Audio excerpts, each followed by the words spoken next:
মানুষ বড়ই স্বার্থপর আর বেঈমান। এই স্বার্থের দুনিয়ায় সত্যি কথা বলতে আমার চাওয়ার কিছুই নেই। বেঈমানরা কখনোই কাঁদে না, আর স্বার্থপর কখনো স্মৃতি মনে রাখে না। আসলে আমার দুর্ভাগ্য তো এমনই যে কিছু মানুষের সাথে আমার পরিচয়, এরা এত পরিমাণ বেঈমান যা আমি এতদিনে চলে বুঝতে পেরেছি।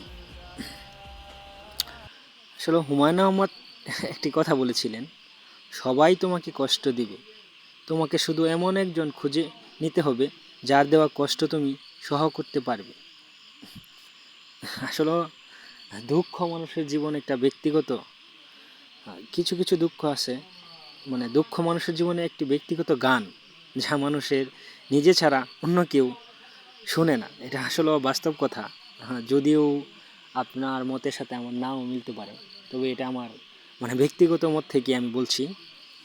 আর কিছু কিছু মানুষ আছে যারা নিজেকে নিয়ে ব্যস্ত থাকে, তারা কখনো অন্যের দুঃখ কষ্টকে উপলব্ধি করতে পারে না।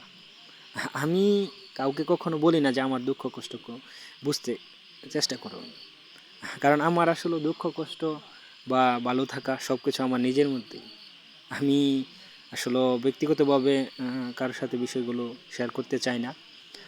শত আহ, লাঞ্ছনা ব্যর্থতার দায়টা শুধু আমি নিজেই নিতে চাই।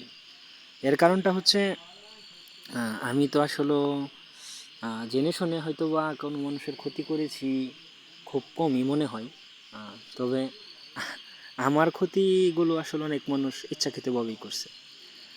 তাদেরকে আসলে আমি সাধুবাদ জানাই। তাদের বিবেক বুদ্ধি আসলে কতটা মার্জনীয় সেটা তারাই ভালো জানে।